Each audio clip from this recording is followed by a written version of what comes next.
로마서 강의 말씀, 오늘 마무리, 마지막 강의 말씀 되겠습니다. 선한데 지혜롭고 악한데 미련하라. 이 제목을 같이 은혜를 나누길 원합니다. 정말 로마서의 마무리입니다. 사도 바울은 또 이렇게 많은 말을 했죠. 앞에는 또 많은 사람들이 또 인사를 했습니다. 자, 그러면 이제 마지막 인사하고 마무리해야 되는데 바울이 지금 그렇지 못하고 있습니다. 뭔가 미련이 있어요. 우리는 그냥 높아심이라고 얘기할 수도 있습니다. 그냥 끝내야 되는데 끝내질 못해요. 저도 지금 로마서를 끝내야 되는데 조금 미련이 있어요. 이거 끝내면 조금 건조하고 몸이 건조하지만 나름대로 이제 로마서를 우리가 묵상하고 나면 어느 정도 이제 교리에 대해서는 좀 정리가 좀 돼요. 하여튼 뭐 그렇지만 할 말은 많은 거죠, 교리에 대해서는. 근데 이제 인사했으면 끝내야 되는데 못 하고 있어요.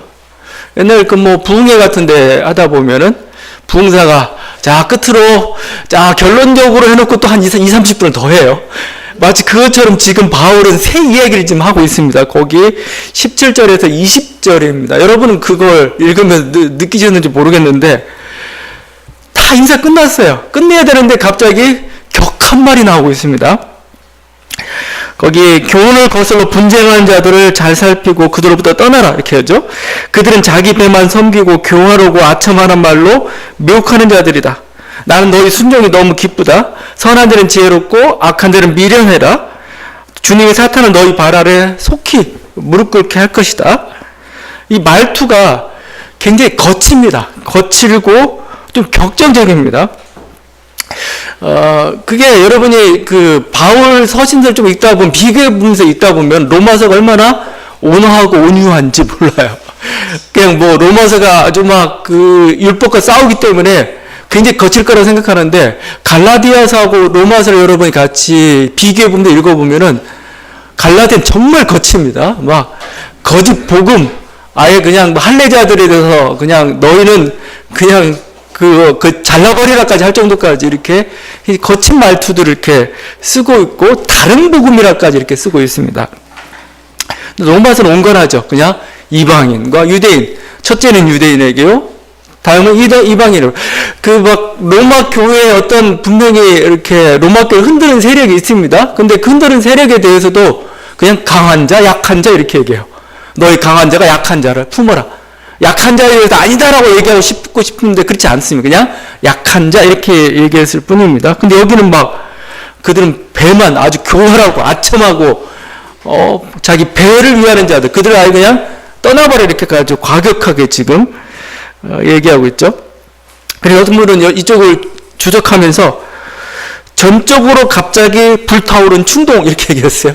주석하는데 로마서에서 마지막 판에 막 갑자기 열불이 난 겁니다. 열불이 나가지고 이 말 한 발 더 해야 되겠어? 왜 그럴까? 어떻게 보면은 교회를 향한 불붙는 어떤 바울의 사랑이죠. 복음에 대한 어떤 그 온전함, 복음에 대한 어떤 그 순수성에 대한 복음의 핵심에 대한 그걸 지키고 싶은 겁니다. 이거에 대해 건드는 거에 대해서 도무지 참을 수가 없는 겁니다. 그래서 인사 다 해놓고 또 아주 거친 말투를 지금 하고 있는 거죠. 그래서 여러분이 이 마음을 조금 이해를 해야 됩니다. 계속 여러분이 들려주고 있지만 초대교회가 우리들이 생각했던 것처럼 깨끗한 하나의 공동체가 아니었어요. 한 가지 생각을 가지고 있는 공동체가 아니고 다양한 색깔들을 가지고 있었고 그걸 우리가 분파 아니면 또 사상들도 굉장히 다양했습니다.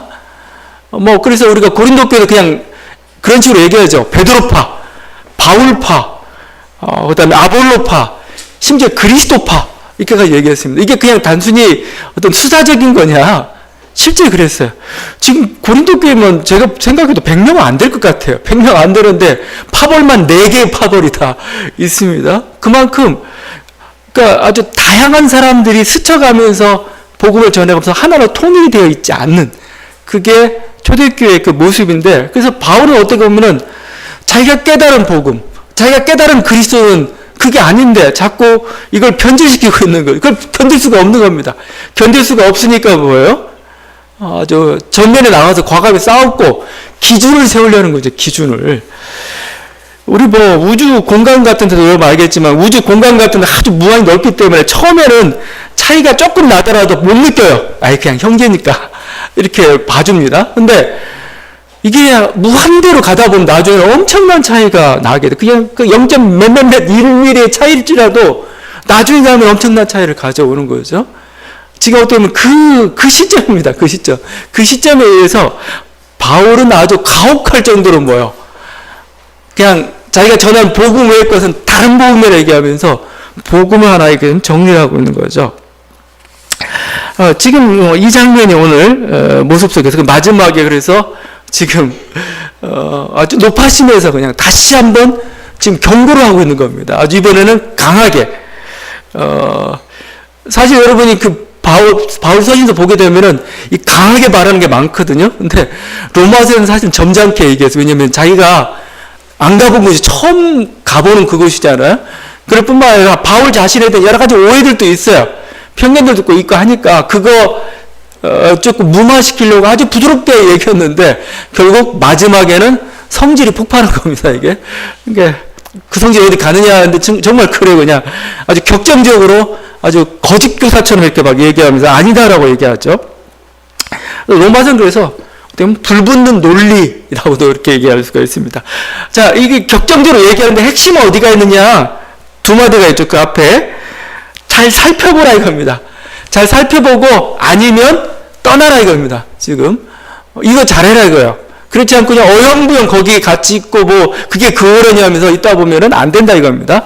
먼저 잘 살펴라 합니다. 잘 살펴라. 제가 불붙는 논리라고 얘기했죠. 불붙는 논리. 그것은 마틴 로이드 존스가 설교를 그렇게 정의했어요. 불붙는 논리라고 얘기했어요. 설교는 굉장히 이성적인 겁니다. 이렇게 설득하는 겁니다. 근데 단순히 학문적인 게 아니죠. 거기에는 불이 필요한 거죠. 불. 강력한 성령의 우리를 뜨겁게 만드는, 그러니까 논리가 우리를 뜨겁게 만들어줘요. 그게 어떤 분별력이죠. 분별력이 굉장히 뜨겁게 만들고, 그래서 마틴 로이드 존스의 여러분이 뭐 로마서 강해부터 에베소서 강해 설교를 이렇게 보다 보면은 그분은 뭐 거의 에베소 강의를 거의 10년 가까이 한 것 같아요. 로마서 강의도 그렇고 평생 그 두 곳만 한 것 같아요. 근데 하여튼 그 한 구절 가지고 그 시대의 조리와 싸워가면서 분명한 진리를 드러내려 했던 것이죠. 그래서 지금 바울 똑같이 얘기합니다. 로마서에서 로마에 있는 성도들 향해 너희가 잘 살펴라 이겁니다. 그 분별하라는 얘기죠. 분별하라는 거. 그게 제일 중요한 겁니다. 그래서 우리가 12장 1절을 시작하면서 로마서 12장 1절 11장까지 교이고 12장 1절이 윤리 부분인데 12장 1절과 2절이 윤리의 어떻게 보면은 하나의 서론과 같은 겁니다. 근데 그 윤리의 서론이 뭐냐 이거예요. 초점이 분별에 들어가 있습니다. 12장 1절과 2절인데 이는 너희가 드릴 영적 예배니라. 영적 예배라고 하지 아니라고 했죠. 영적 예배가 아니고 이성적 예배가 더 정확합니다. 왜냐하면 그 헬라어가 그때 얘기했던 대로 로기켄입니다. 로기켄은 로고스에서 나온 단어예요. 로고스는 우주의 질서 같은 걸 얘기해요. 그래서 이것은 이성적 예배다, 합당한 예배다 이렇게 번역하는 게 더 낫지. 사실 왜 영적이라는 표현을 썼는지 모르겠어요. 만약에 영적이라는 표현을 쓴다면 정말 보이지 않는 그 세심한 결도 가를 수 있는 그 정도의 분별력을 지금 얘기하고 있는 겁니다. 자, 이게 이성적 영적 예배라는 거예요. 너희는 그 다음 2절의 문제는 너 이 세대를 본받지 말고 오직 마음을 새롭게 함으로 변화를 받아 하나님의 선하시고 기뻐하시고 온전하신 뜻이 무엇인지 분별하도록 하라. 이 분별한 단어가 나오죠. 제가 영적 예배가 이성적 예배라고 얘기한 게 이 분별한 단어 때문에 그래요. 2절이 설명이잖아요. 근데 이 세대 가운데 하나님 뜻이 무엇인지 분별하라. 잘 살펴라 이겁니다. 하나님 뜻 아닌 거면 따르지 말고 하나님 뜻인 거면 너가 전적으로 순종하고 이게 윤리의 첫 번째 강령이고 분별이 필요한 겁니다. 지금 이 말씀은 우리가 19절에 나오는 선한데 지혜롭고의 말씀, 선한데 지혜롭고 뭐 이걸 어떻게 번역할까 뭐인데 저는 지혜를 사용해서 선한 일을 분별하고 그 선한 일에 힘써라 이 말이 지금 선한데 지혜롭고 그런 뜻이라고 저는 생각을 합니다. 이렇게 지혜라는 게 결국 뭔가 지혜, 뭐 지혜가 뭔가 뛰어나고 뭔가 머리가 좋고 뭔가 이렇게 공부 잘하고 그게 지혜, 그건 지식이죠. 지식 그냥 지혜는 뭐냐 이거죠. 지혜는 옳고 그름을 구분하는 게 가장 지혜의 가장 근본입니다. 근본. 그러니까 무엇이 옳은지, 무엇이 그른지, 무엇이 사태의 본질인지를 파악하는 능력이 사실은 지혜죠. 거기서부터. 그거예요. 그래서 그 지혜라는 거에서 공부 많이 했다고 해서 얻는 건 아니에요. 오히려 공부 너무 많이 했기 때문에 못 볼 수가 있어요. 그래서 이 지혜인데 지금 이 지혜를 사용해야 되는 거죠. 그래서 그 선한 일에 의해서 우리가 지혜롭게 분별하고 그 일을 추진하는 것, 행하는 것, 이게 선한데 지혜롭고의 그 뜻이라 할 것입니다. 신앙인들 자칫 판단력이 흐릴 때가 있어요. 저는 막 이렇게 가끔 이제 이메일이나 아니면 SNS 같은데 이제 글들이 올라와요. 이제 블로그나 이런 데 보면은 막 한심할 때가 너무나 많아요. 세상을 바라보는 그 눈이랄지, 세상의 정세랄지, 종말로에 대한 이해랄지, 아직도 막 그 전쟁에 대한 예언이랄지, 하여튼 물론 예언은 할 수 있겠지만, 그래서 종말론과 같은 거, 예루살렘과 같은 회복과 같은 거, 이슬람교회 같은 뭔가 글들이 막 들어오는데 너무 분별력 없어요. 이게 옳은 건지, 이게 참된 건지, 그러니까 거짓인지, 이게 가짜 뉴스인지 진짜 뉴스인지 분별할 수 있는 능력이 없냐 이거예요. 왜? 있거든요. 근데 그 안에 왜 그런가 봤더니 이렇게 우리들이 자꾸 믿음만 강조해요. 이성은 아니라고, 이성은 인간적인 거라고 하면서 자꾸 믿음만 강조하고 성경에 자꾸 기적, 신비적인 거 자꾸 많이 나오니까 마치 이성은 아무것도 아닌 것처럼. 여러분 아닙니다. 모든 건 다 이성을 바탕으로 지금 이루어지고 있어요. 이성 다음에 이성을 벗어난 게 기적이지 기적이 주가 아닙니다. 그래서 우리들이 잘 판단해 봐야 돼요. 예? 우리가 가지고 있는 하나님께서 우리에게 주신 보혜사 성령이란 분이 어떤 하나님이냐? 제가 누누이 말씀, 이성의 하나님입니다. 이성의 하나님. 창세기 1장 1절에 그 모든 혼돈과 공허와 흑암이 가운데서 하나님의 신, 성령이 지금 운행하고 있습니다. 근데 성령께서 창조 역사를 이루어 가시는데 그 창조 역사의 기본이 뭐예요? 무질서에서 질서를 잡아가는 겁니다. 빛과 어둠을 나누죠. 하늘 위의 물과 아래 물로 나누죠. 육지와 바다로 나누죠. 그게 질서 잡아가는 거 아니에요. 혼돈에서 뭐예요? 질서로 가는 것. 그죠? 공허한 데서 생명으로 채워가는 것. 복잡한 그 생명체들을 만드신 분, 그렇게 형성되도 하신 분이 성령 하나님이세요. 고도의 이성적 작업이죠. 그걸 어떻게 그냥, 이렇게, 그냥 무작위로 할 수 없는 거잖아요. 인체가 얼마나 신비하고, 손가락 하나만 봐도 얼마나 이렇게 정교하게 이게 움직여가고 있으니까, 굉장히 이성적으로 만드셨죠. 그 이성의 영이고, 그 이성의 영이 우리들에게 부어졌다 이겁니다. 그러니까 뭐요? 잘 판단해봐라 이거예요. 잘 판단해서. 이게 하나님의 뜻인지, 이게 인간의 욕심인지, 이게 그냥 정말 선교적 열정에서 나온 건지, 아니면 교회를 확장시키는 탐욕에서 나온 건지, 지금 이걸 용서해야 될 건지, 용서하지 말아야 될 건지, 왜 분별을 못하냐, 이게. 이게 지금, 이게 진짜와 가짜, 이런 것들이죠. 이게 세상의 인연인지, 이게 하나님의 말씀인지, 그걸 구분을 못하면 우리가 어떻게 순종하냐, 이거예요.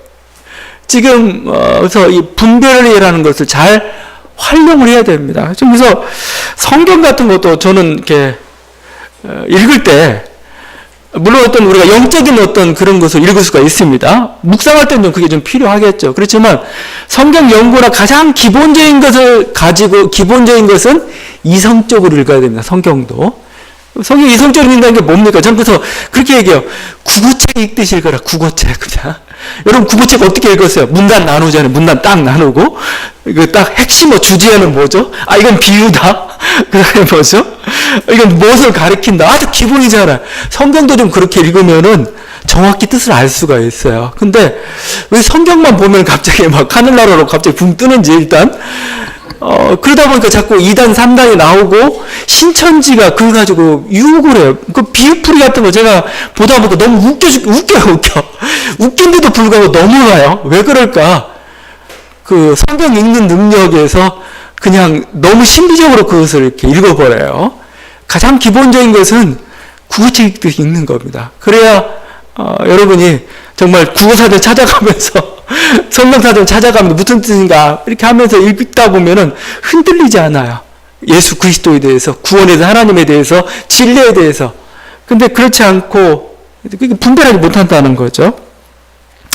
자, 이렇게 지금 살펴봐라 이거요. 이게 지금 정말 하나님께로부터 나온 건지 사람에게서 나온 건지, 하나님을 좋게 하려는 건지 사람을 좋게 하려는 건지 판단해봐라 이거죠. 살펴서 아니면 뭐요? 떠나라 이거요. 떠나라. 아주 여기 명령형을 사용하고 있습니다. 떠나라가 지금 여기서 대표적인 동사입니다. 살펴봐서 아니냐? 떠나라 이겁니다. 이건. 악은 제가 얘기했지만 악은 무서워요. 악은 강합니다. 근데 하여튼 그 옆에 있으면서 내가 악을 이길 수 있다고, 내가 기도해가지고 내가 여러 성도들 기도에 도움을 받아가지고 악을 힘들어요. 거의 대부분 다 넘어지고 말죠. 악은 뭐예요? 피하는 게 상책입니다. 가까이 하지 않는 게 상책인 거지. 악에 빠지고 악에 가까이 가고 나면 내가 뭘 그 기도로서 돌파해보고 뭔가 절대 안 된다는 거죠. 그래서 사실은 뭐 얘기하는 게 도박장은 그냥 도박이라는 거 아예 그냥 가까이 하지 않는 게 좋은 건데 조금 하다가 결국은 헤어날 수 없게 되는 것. 헤어나지 수 없는 그 상황 속에서 막 기도해달라고 금식 기도해서 그냥 안 되는 겁니다. 아예 그냥 멀리 해야 돼. 떠나야 됩니다. 그 시편 1편 그래서 한 사람의 악에 물드는 과정들을 잘 보여주고 있죠. 악인들의 꾀를 따르지 아니하며 죄인들의 길에 서지 아니하며 오만한 자들의 자리에 앉지 아니하고. 처음엔 꾀만 빌리려고 해요. 그냥 꾀만 빌려서 그 이용해서 조금만 이렇게 해볼게 하다 보면 자꾸 익숙해지면 이제 그들과 함께하는 시간들이 많아집니다. 나중에 보고 나니까 나중에 결국 보니까 자기가 거기에 앉아있어요. 이제 앉아있으면서 이제 악을 행한 악인이 되어 있는 그 모습이죠. 그래서 여기 악한 데는 미련하고, 이게 약간 좀 번역이 조금 또 애매해. 악한 데 물들지 말라. 그러니까 악한 데는 바보가 돼서 행하지 말라 이런 뜻입니다. 그러니까 악한 데에 물들지 말라가 오히려 더 정확한 번역이죠. 악한 데는 물들지 말라. 악한 데는 아예 가까이 하지 말고 아예 떠나라. 이게 지금 바울의 이죠. 동양 고사 중에 그 요인군과 이렇게 관련된 그 고사가 많습니다. 그 허유라는 사람이 있어요. 허유는 굉장히 연임금에 이렇게 요임금에 좀 버금가나 현덕을 가지고 있는 그런 사람이었던 모양이에요. 근데 그래서 요임금이 와가지고 당신이 왕해라 합니다. 우리나라 좀 다르죠. 당신이 대통령 해라, 왕해라. 그러니까 그 허유가 자꾸 안 하겠다 합니까? 계속 하니까 허유가 이 강물이 있는데 거기다가 귀를 씻습니다. 다신 이 더러운 말 안 듣겠다고 귀를 씻습니다. 이 모습을 그 친구 소부가 봤습니다. 소를 끌고 오다가 소부라는 친구가 보면서 무슨 일이야 했더니 여차저차 내가 귀를 씻는다라고 허유가 얘기하니까 소부가 에이 더럽다 해가지고 자기 소를 그 아랫물에 먹일 수 없다 해서 윗물로 이렇게 끌고 갔습니다. 그 귀 씻는 물도 더럽다고 해가지고 그게 단연코 끊는 거죠. 가까이 하지 않는 거죠. 그래야지, 그래? 내가 그냥, 그래, 이거 하면서, 기도하면서 할게. 기도하면서 악에 물들지 않고 해볼게.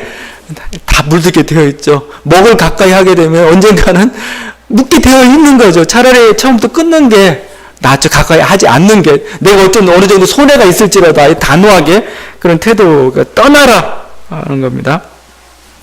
9.11 그 테러로 인해서 그 쌍둥이 빌딩이 막 무너졌죠. 무너지는 그 순간에 그 경찰관 막 소방관들이 외쳤던 말이 있습니다. 살려면 달아나라 있습니다. 살려면 달아나라. Run for your life입니다. Run for your life. 너 살려면 빨리 달아나. 그 건물에서 무너져 죽는다는 겁니다. 마치 악을 바라볼 때 태도가 그렇다는 겁니다. 떠나라는 거죠. 이건 아니다 싶으면 뭐죠? 바로 그냥 출행랑을 치듯이 이렇게 가야 되지. 거기서 내가 머뭇머뭇하면서 머뭇머뭇하다가 힘든 일을 당한 게 롯이죠. 롯은 뭐예요? 아브라함을 벗어나서 소돔과 고모라 땅에 거하다가 결국은 그냥 물론 목숨을 건졌죠. 아주 불 가운데 구원받아 주 그런 대표적인 인물이 되고 말았습니다. 이 떠나야 되는 이유는 악한 곳에 하나님의 심판이 있기 때문에 그렇습니다. 그러니까 악인과 함께 있으면 그냥 같이 망하게 되어 있어요. 조심해야 됩니다. 그래서 여러분 차라리 복 있는 사람하고 있는 게 좋죠. 왜냐면 복 있는 사람하고 같이 있으면 내가 설사 좀 잘못했더라도 복을 같이 받아요. 덩달아 저 사람 때문에. 근데 그렇지 않으면은 참 이 악한 자와 함께 있다가는 결국 악한 자와 함께 망하고 마는 거죠. 그래서 좋은 사람들, 복 있는 사람들과 함께 어울리는 것, 이게 더 좋습니다. 바울은 그들에 대해서 떠나라 이렇게 명령하고 있습니다. 자, 이게 지금 바울이 마지막 높아심에서 했던 말입니다. 다시 한번 경고를 하고 난 다음에 다시 이제 원래로 돌아와요. 돌아와서 이제 또다시 이제 인사를 합니다. 문안합니다. 이번에는 로마 교회에 있는 그 성도들에게 문안을, 그러니까 누구는 누구에게 안부를 전해라, 누구에게 안부를 전하라 하다가 이번에는 뭐죠? 바울과 함께 있는 사람들이 로마 교인들에게 안부를 전한다. 나 누구야? 너에게 안부를 전한다. 이런 식이죠. 이게 합쳐보니까 로마서 16장에서 가장 많이 등장하는 단어가 뭐냐면 문안하라입니다. 문안하라. 세보니까 22번이나 등장하고 있습니다. 누구에게 문안하라, 문안하라. 로마 성도뿐만 아니라 고린도 교회도 너에게 문안한다 해가지고 22번이나 계속 반복되고 있습니다. 그와 함께 이름을 세어보니까 앞에는 26명이었죠. 그 로마 교회 성도들에게 문안한 건 이름만 넣은 26명입니다. 그의 형제들에게 되면 더 많아지겠죠. 근데 여기에는 지금 고린도 교회에 있는 성도들은 8명이 언급이 되고 있습니다. 8명이 그들이 이렇게 함께 안부를 전하고 있습니다. 디모데가 안부를 전하죠. 디모데는 동역자라고 그러는데 바울 서신 곳곳에서 평생 어떻게 보면 정말 이렇게 서신서만 읽어봐, 사도행전 자체하고 서신서만 이렇게 읽어봐도 디모데는 바울의 평생 동역자였음을 우리가 알 수가 있어요. 항상 마지막 인사, 아니면 첫머리 인사에 항상 디모데 같이 등장합니다. 바울의 친척인 누기오도 나오죠. 야손과 소시바더도 나오죠. 근데 이런 게 재밌는데 갑자기 더디오라는 사람이 툭 튀어나옵니다. 더디오가 툭 튀어나와가지고 나도 너에게 문화, 이 사람은 대필하는 사람, 대필. 옛날 그 로마의 문화 같은 데는 사실은 대필이 기본적인 문화입니다. 왜냐면 파피루스나 양피지는 사실 비싸요. 거기다가 글을 좀 촘촘하게 또 써야 됩니다. 글 쓰는 데는 쉬운 작업이, 얘는 종이나 컴퓨터 생각하면 안 되죠. 거기다 촘촘하게 쓰고 하려면 대필자 항상 구해서 이제 읽어주는 거죠. 읽어주면 그 사람이 거기에 쓰는 거예요. 사실 그래서 로마서를 읽고 있지만 로마서 이면에는 더디오의 문체도, 더디오의 어떤 생각도 일부 좀 들어갔다 우리가 좀 볼 수가 있을 겁니다. 더디오도 있죠. 특별히 가이오도 소개가 됩니다. 가이오는 고린도 사람으로서 고린도전서에 보면 처음으로 바울이 첫 세례를 베풀었던 사람입니다. 바울이 고린도 교회에서 세례를 많이 주지는 않았던 것 같아요. 근데 내가 가이오와 크리스토보 외에는 세례 준 적이 없다는 식으로까지 얘기를 했어요. 그래서 가이오라는 사람. 근데 그 가이오는 나중에 고린도 교회 재정을 책임지는 그런 사람으로서 이렇게 중요한 역할들을 지금 하고 있죠. 그 제모아에 보는 에라스토도 있고 형제라 불리는 구하도도 이렇게 얘기하고 있습니다.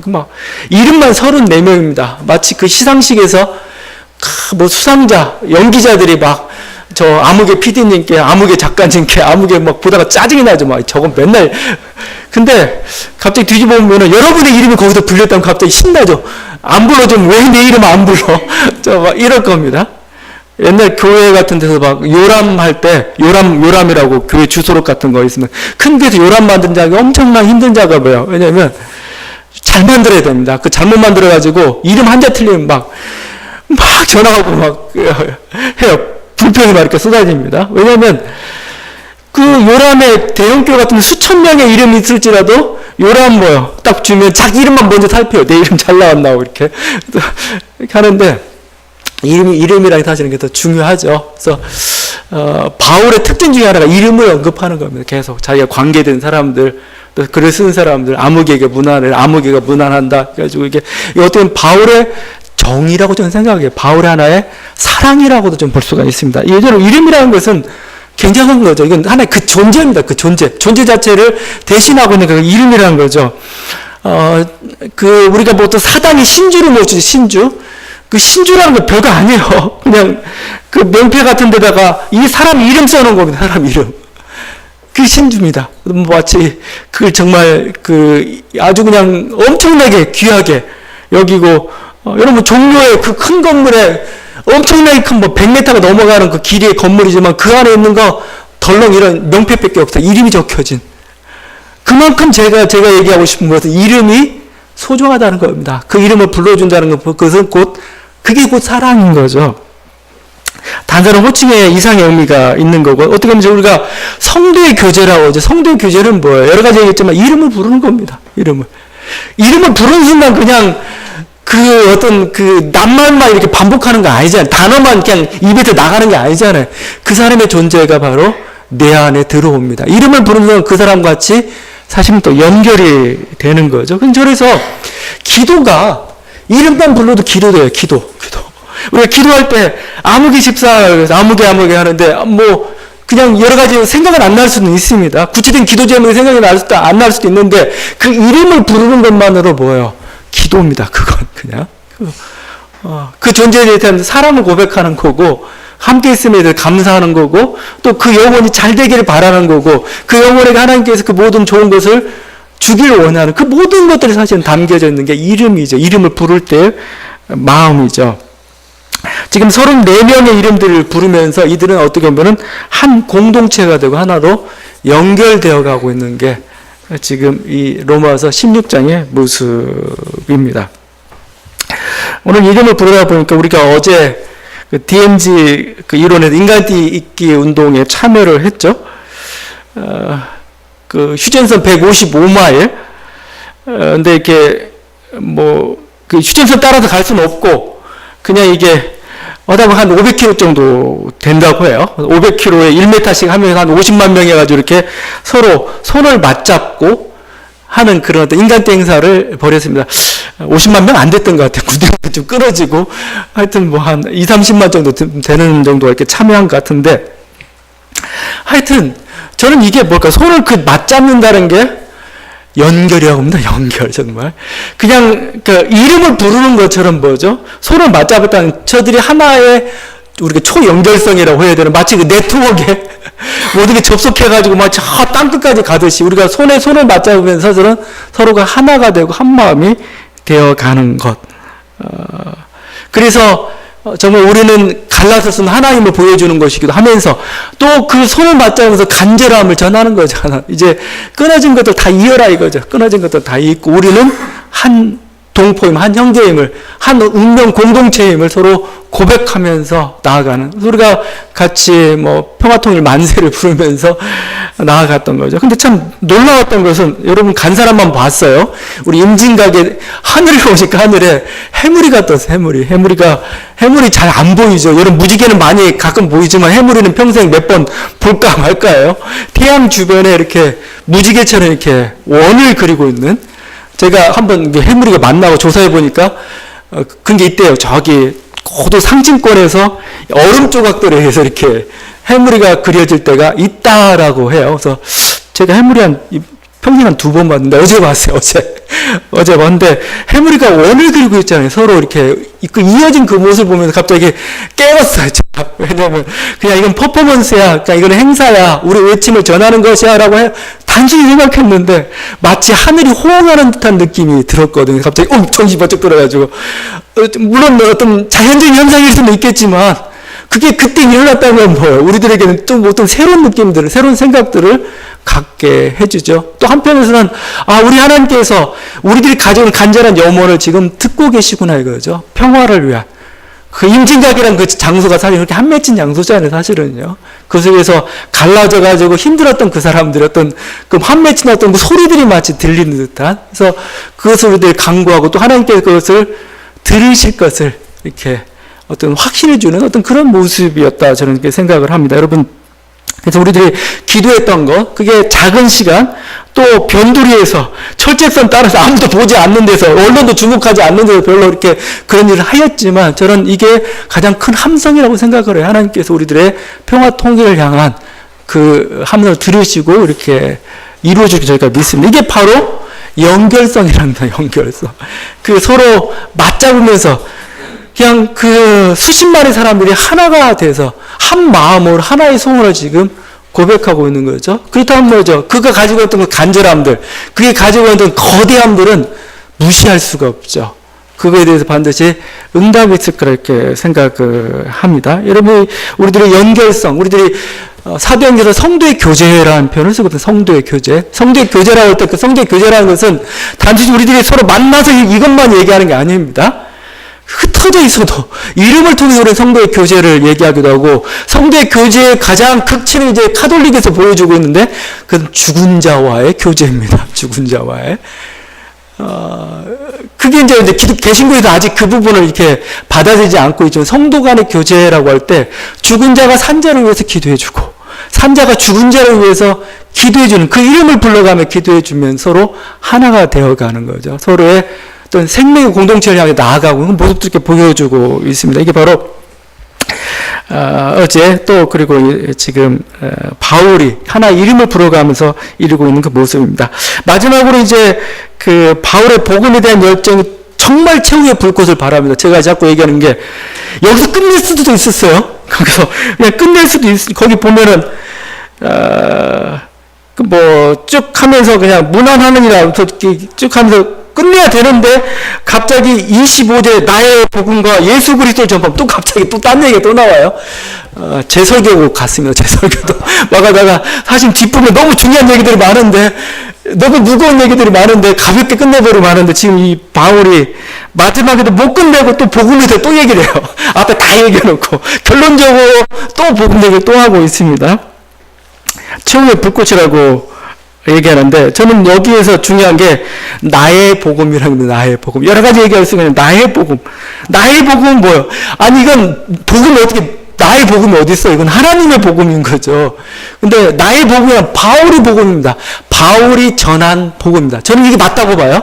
이 복음은 바울이 전한, 그래서 바울은 우리가 로마서를 읽고 있지만 기독교 제2의 창시자라는 그런 표현을 쓰기도 하는데, 뭐 누구는 그건 아니다라고 했는데 저는 맞다고 봐요. 실제 지금 우리 기독교가, 그 초대교회 기독교가 영주주의로 갈 수도 있습니다. 초대교회 기독교가 막 유대주의적인 하나의 어떤 그런 색채를 가진 기독교, 그런 모습은 뭐였을까? 아마 잘못하면 이슬람교 형태로 갈 수도 있었습니다. 그 길을 다 끊고 뭐예요? 지금 우리의 기독교를 이끌어간 게 사실은 바울입니다. 바울의 복음. 모든 율법주의와 모든 유대주의와 모든 이상한 것들 다 정리해내고 뭐예요? 오직 그리스도에게 집중할 수 있도록 만든 게 지금 바울의 복음이라는, 그래서 나의 복음이 많습니다. 그래서 갈라디 이렇게 해요. 갈라디 1장 11절에서 내가 전한 복음은 사람의 뜻을 따라 된 것이 아니라 이는 내가 사람에게서 받은 것도 아니요 배운 것도 아니요 오직 예수 그리스도의 계시로 말하면 사람이 받은 아니라고 합니다. 나는 사람의 뜻, 내가 전한 복음이죠.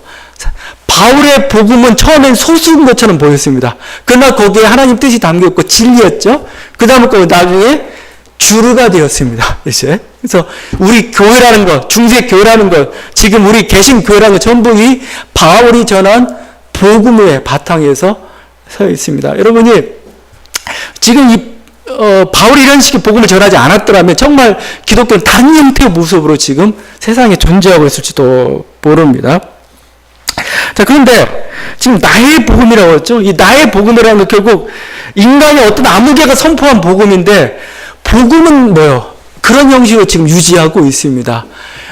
바울의 복음이 이제 종교개혁 때에는 루터의 복음이 되었습니다. 루터의 복음. 루터가 전한 복음. 사실 복음은 하나예요. 그럼 그리스도죠, 그리스도. 그리스도라는 그 핵심, 그 하나뿐입니다. 근데 바울 시대는 이 그리스도라는 핵심에 집중하지 않고 이것을 유대주의와 어떤 민족주의와 율법주의로 이렇게 섞으려는 것, 삭감하려는 그거에 대해서 아니다라고 선포한 거죠. 오직 그리스도다 선포한 게 바울의 복음이었습니다. 종교개혁은 뭐예요? 오직 그리스도 가야 되는데, 이게 뭐 여기다 인간의 선행을 섞고 인간의 행위를 섞고, 그래서 인간의 자랑과 교만이 섞이고 또 한편은 인간의 어떤 절망이 섞이는 그거에서 아니다라고 한 게 루터의 복음입니다. 루터의 복음. 오직 그리스도다라고 간 게 루터의 복음. 그렇다면 오늘날에도 이 나의 복음이 필요하지 않은가? 저는 필요하다고 봐요. 나의 복음은 루터의 복음이 아닙니다. 나의 복음은 다시 바울의 복음으로 돌아가는 거고, 그 바울의 복음을 회복해야 돼요. 왜냐면 지금 복음이 자꾸 변질되어 가고 있어요. 복음이 교리로 변질되어 버렸습니다. 그리스도에 주목하는 게 아니고 그리스도를 죽은 그리스도로 만들어 버리고 있어요. 그래서 이 교리 앞에는 그리스도도 꼼짝을 못해요. 법칙처럼 법입니다. 거기에 사람이 있는 게 그리스도가 있는 게 아니고 법칙만 있습니다. 법칙만. 믿음이라는 법칙. 믿음으로 구원받는다는. 그래서 어떠한 것도 침투할 수 없는. 믿음이 왜 필요해요? 그리스도 때문에 필요한 거 아니겠어요? 그리스도를 믿기 위한 믿음인데 믿음 자체만이 마치 절대 불가항력적인 뭐 그냥 유일한 헌법인 것처럼 이렇게 되어버렸는데 이거 아닙니다. 오직 그리스도에게 다시 집중하고 그리스도의 은혜에 집중해야 되는 거죠. 우리가 나의 복음이 필요한 때죠. 또 한편은 믿음을 강조하면서 한편은 또 어떻게 합니까? 그냥 자기 행위에 자기 무책임한 행동에 대해 책임지지 않으려는 행동은 필요 없어요. 그죠? 나는 죄를 지어도 뭐 나는 그냥 오직 믿음만 있으면 돼 하면서 오히려 복음을 변질시키고 있는 거죠. 믿음이라는 제가 전에 얘기했지만 뭐죠? 충성입니다. 충성. 오늘 말씀 뭐라고 하죠? 순종이라는 표현을 써요. 순종. 믿어 순종케 한다. 나의 말에 순종하는 거에 대해서 이게 이 순종이 의미하는 바가 뭡니까? 이게 믿음입니다. 믿음. 바울이 전한 복음을 뭐요? 믿고 그리스도께 충성하는 거지. 이게 바로 사실은 그게 믿음인 거죠. 그래서 믿는 자는 뭐예요? 순종하는 겁니다. 순종하는 자가 믿는 자예요. 누구에게? 그리스도에게. 여전히 우리들에게는 바울의 복음, 나의 복음이라는 이게 다시 들려져야 합니다. 왜냐면 복음이라는 게 바울은 지금 막 마지막 찬양하고 좀 너무 놀라운 거예요. 그러니까 신비라고밖에 얘기할 수 없는, 비밀이라고밖에 얘기할 수밖에 없는. 왜냐면 복음을 통해 우리에게 주는 게 너무 놀라워요. 그 안에 구원이라고 얘기했지만 아마 이 시대에 바울의 가장 놀라운 선물은 자기가 하나님의 백성이 됐다는 겁니다. 하나님의 자녀. 내가 신유 앞에 설 수 있는 그 존재가 됐다는 거. 이게 자기 놀라운 선물이에요. 정말. 단지 뭐예요? 내가 그리스도께 충성했다는 그 이유로. 그죠? 그리스도 믿는다는 그 이유로 나에게 그런 놀라운 선물. 그래서 신비라는 거 신비. 마치 막 북동이 갑자기 막 엄청난 일을 막 내 인생에 이렇게 놀라운 선물처럼 해주는 사람이 등장한다도 그런 일이 발생하면 갑자기 좀 자기 인생에 갑자기 막 눈을 뒤집어서 막 다시 보잖아요. 어떻게 이런 일이 나에게 벌어졌을까 이거죠. 정말 너무 신비롭다 이거죠. 모든 게 감춰졌는데 갑자기 툭 튀어나오는 어떤 놀라운 선물 같은 거. 이게 바로 그리스도다 지금 이렇게 설명하는데 이 그리스도에 대해서 뭐죠? 그 은혜에 대해서 그 능력에 대해서 조금이라도 훼손케 하는 거에 대하기는 견딜 수 없다. 이게 로마서의 그 바울의 싸움이었고 오늘날 우리들도 이 놀라운 하나님의 주신 그 은혜 가운데 살기를 원합니다. 이 은혜가 저와 여러분들 간절히 바랍니다. 기도하시겠습니다.